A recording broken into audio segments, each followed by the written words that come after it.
Sorry, that was a phone call from my daughter, who made the eggs this morning. It didn't stick. I've got all the ingredients here.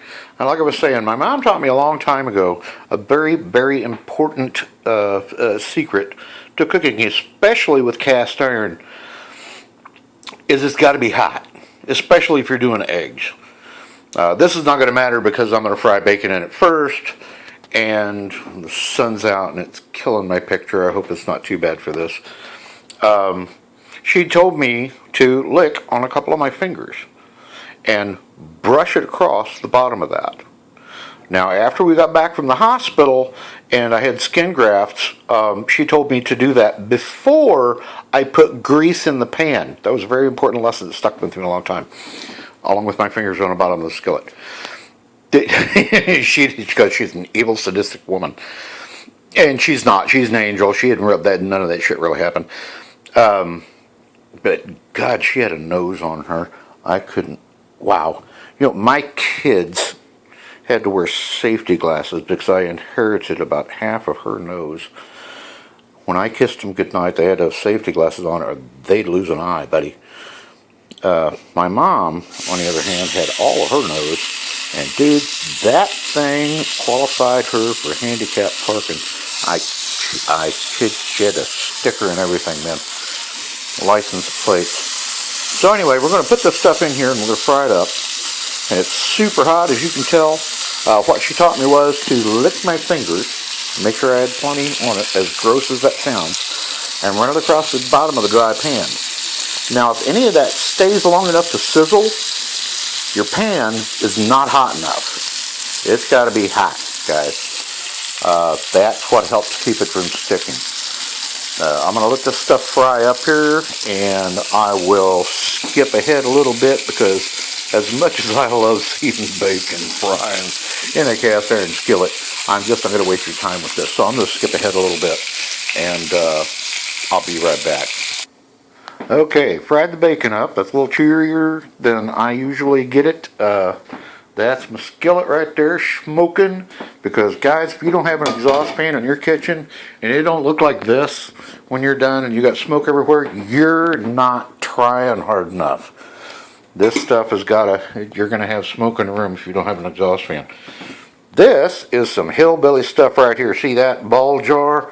I got 3 eggs in there and some milk, which I went to the store and bought some milk the other day. I was going to put the bacon on top of some paper towels, but I'm out of paper towels. I'm always out of something, you know. This is a hand mixture. Why am I using a ball jar? Because my mason jars are all buried out in the backyard that may or may not have some sort of illegal alcoholic beverage in them. These pans like to be hot. This is cast iron, guys. It loves to be hot. If you're using stainless, they don't get nowhere that it's hot. You start ruining them. So when you put this in, it's got to be hot enough to skewer a layer of egg underneath of it, which fries on it. Now I'm going to make an omelet. I'm not scrambling, okay? So when you get done with that, and don't grab that sucker by the handle. It is super hot, and I've got more scars on my hands than I can count because my other hand's got scars on it too. I'm gonna run this stuff around. Now, see how that does? I forgot to put the camera up there. Sorry. See how that does? Doesn't stick to the pan because it's hot and it's got grease in it. And like I said, my daughter did bacon in it this morning. This has got way too much grease in it because it's floating on top of the eggs. It's kind of disgusting. I've got cheese here. That's not measured. It's just something I use to put it in. Cheddar cheese from Kroger, by the way. Kroger has really good prices on it. Sometimes you run into a good deal on it. It's also, and garlic pepper, because I love garlic pepper. We'll throw some of that stuff on there. I like pepper, and I like the flavor of garlic. Put that on there. Salt to taste, because that wasn't garlic salt, it was garlic pepper. Put that on there like that, because look at that, I'm out of salt too. I put rice in there. Rice and your salt will keep it from balling up. Now back to the cast iron. cast iron is black for a reason. You use grease. Now, I use grease because, well, that's the way I was taught by my parents, to use grease to cure these things. And when you cure these things like this, what you're actually doing is filling the pores of the cast iron, because cast iron is incredibly porous. What you're doing with that is you're filling all those up with carbon, and it smooths it out, and you're using bacon in it. It also helps give you a smooth surface. And maybe a 2-egg omelet would have been way better than this 3-egg that I'm doing here. See all that stuff around the edge? None of that is going to stick, because this thing is holy cow hot. I'm going to turn that up to 5 because I am a madman. And something else, speaking of the heat in this and the grease everywhere, this is something else that I keep handy in the kitchen just in case. It's an ABC fire extinguisher. Everybody ought to have one, especially if they cook like I do. This, I'm going to throw some cheese in, and a little of this might stick. The egg I'm talking about, I'm going to go ahead and dump all that cheese in there, because if you guys will watch my last video, I love cheese. Put that over there out of the, no, I'm going to put it right there. Put this in the sink. I'm going to grab those 2 lonely little pieces of bacon. And I'm going to put them in there whole, because I've got a good fork.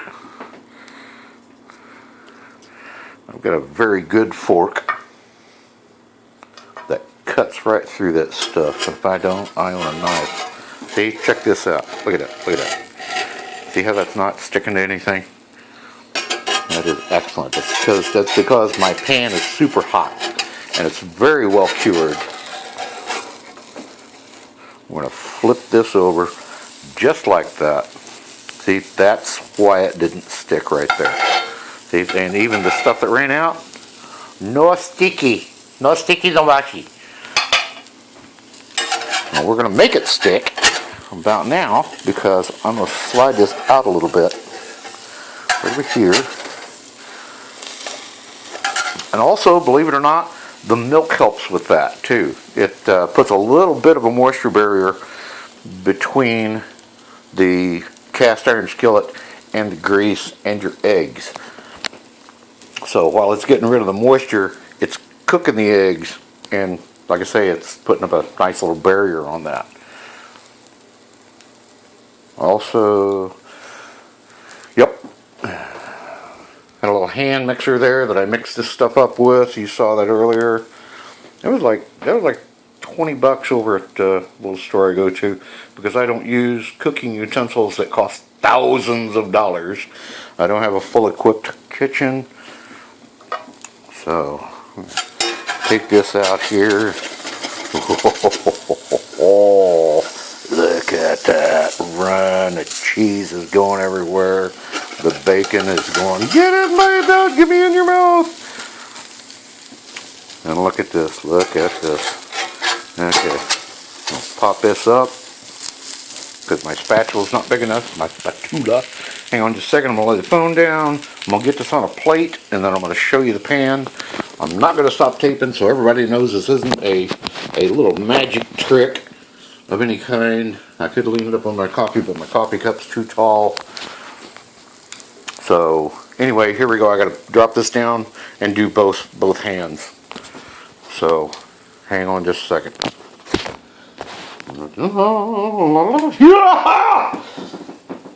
Use a hot pad when you're taking hold of the handle on the pan. Very important, very important. And look at that, sticking to my spatula. Not the skillet. You see that? See all that? How skinny that is. And that's going to be all we have today. Proof is in the pudding, guys. See that little gleam on there? I probably ought to turn this off. See a little gleam on there? That's the grease. That's how your pan's going to always look. It's not because it's coated over by gelled up oil. It's going to be because it's still wet from a little bit of grease. Now at this point here, you can wipe it out with a rag. If you still wind up with food in there, stick it in the sink and wash it with soap and water. It's not going to kill them. Like I said, don't put it back on the stove and dry it that way, because you'll wind up with all the lime and the little mineral deposits in there that just love to stick to shut, like your food and the cast iron. That's what helps make your food stick to the pan. So hopefully this was instructional. I try to keep these things under 10 minutes. I see I've gone to almost 11. I'm out of here, and hopefully I'll see you next time. See ya!